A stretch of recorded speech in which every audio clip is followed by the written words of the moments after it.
ઓય બેલ વાગ્યો ને? બેલ વાગ્યો. ઓય ઉભા.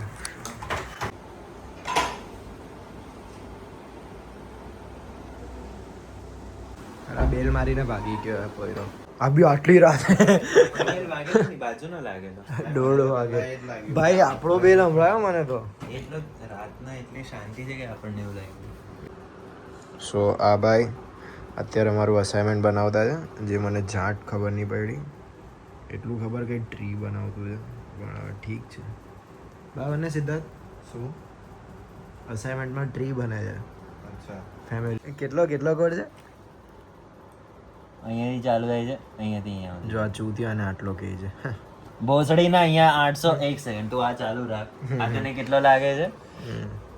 આ એક જન્મ નો લાગે જ તને? હા, ને તે આખો બે જાતે લખ્યો બોલ બેહીને. એ ભાઈ બોલવા લેવાય કે બધાને કહી દઉં છું અગર કોઈ જોતું હોય ને તો. સીએસ નહીં લેતા, માર્કેટિંગ માં જાઓ. માર્કેટિંગ ગાંડ માર્કેટિંગ હ્યુમન સેન્ટ્રિક ડિઝાઇન લેવું છે દાવ. સીજી એટલો રાખવાનો તો પછી. તારે કઈ કેવું છે ભાઈ? હ્યુમન સેન્ટ્રિક ભાઈ.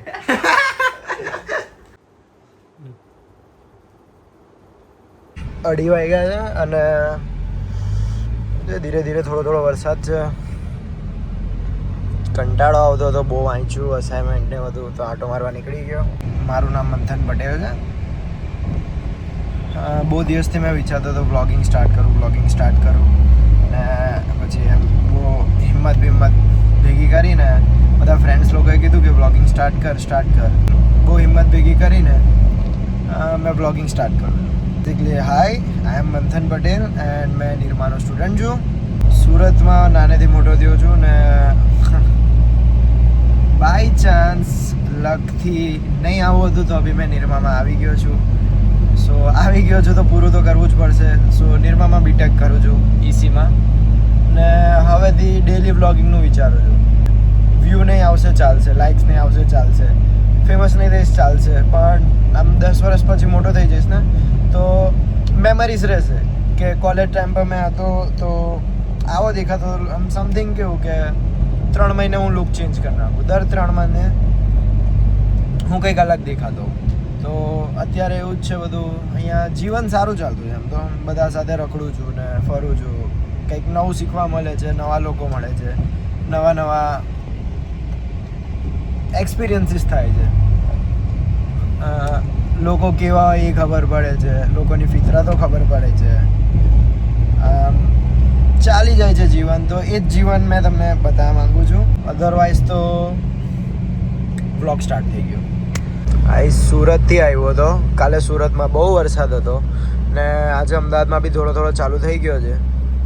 એક્ઝામ માટે 1 વીકનું વેકેશન આપ્યું છે ને 1 વીક પછી અમે ડાયરેક્ટ આવ્યા છે અહીંયા. આવું બી નહીં હતું મારે તો. આ વોફલ ખાવાની બહુ ક્રેવિંગ થઈ હતી.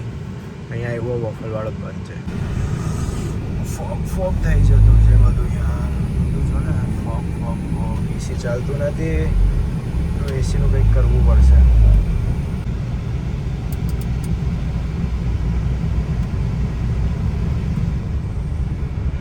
હા હવે બરાબર છે.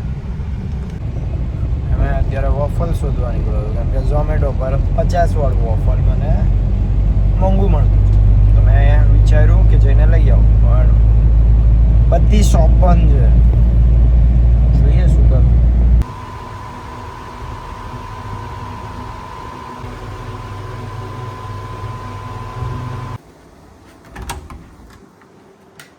બંધ હતો ને? બંધ હતો. ઓફર નહીં તો મફિન્સથી કામ ચલાવીએ. બેચલર્સ ફ્રીજ, કિચન છે, વર્કિંગ છે, કન્ડિશનમાં નહીં.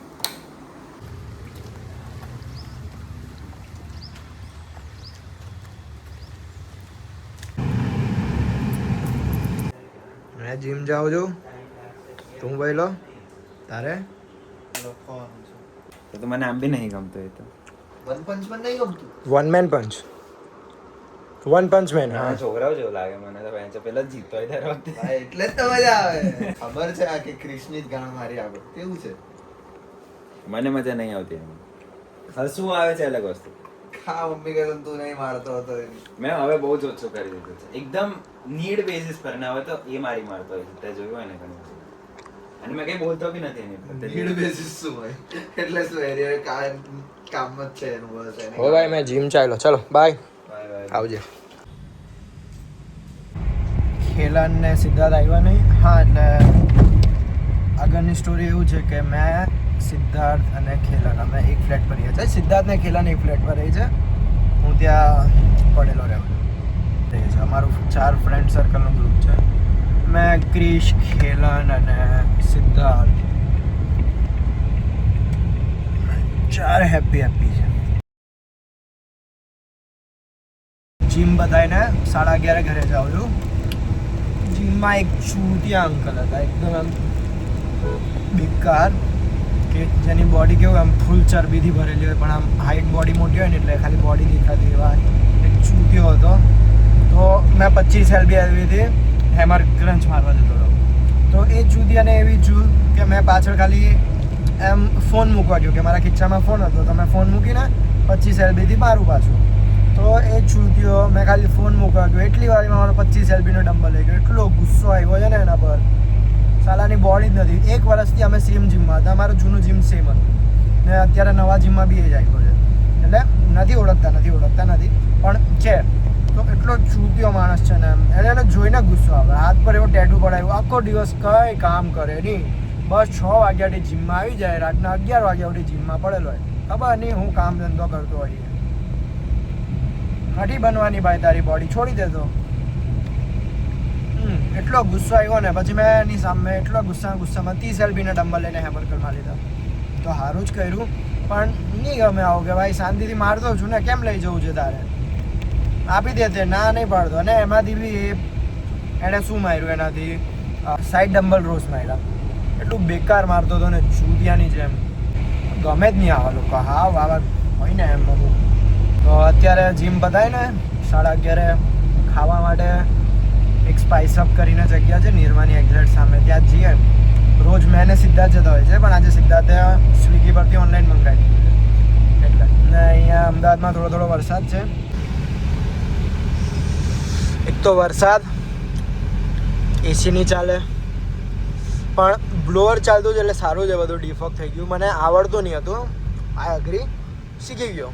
પણ 5 વાગે કોલેજથી આવ્યો, કોલેજથી છૂટીને મેકડી ગયા હતા, ને પછી ખેલરને ખાવું હતું તો ત્યાં ગયા હતા, ને એ પતાવીને આવ્યો એવો થાકી ગયો હતો તો સૂઈ ગયો. કેમ કે મારું સ્લીપ સાયકલ અમદાવાદમાં એવું છે કે મેં 3 વાગે કોલેજથી આવું તો આવીને સૂઈ જાઉં.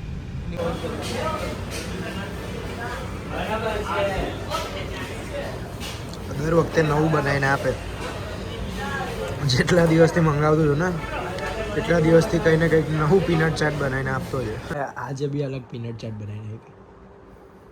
જોઈ બટ આજની મને સારી લાગી ગયો ઓવરઓલ. તમે આજની મને પેલી સારી લાગેલી, જેમાં ટામેટા અને બધું આખા હતા ને. હા, આજે તો એકમાં જ કાપીને એને મૂકી આપ્યા બધા.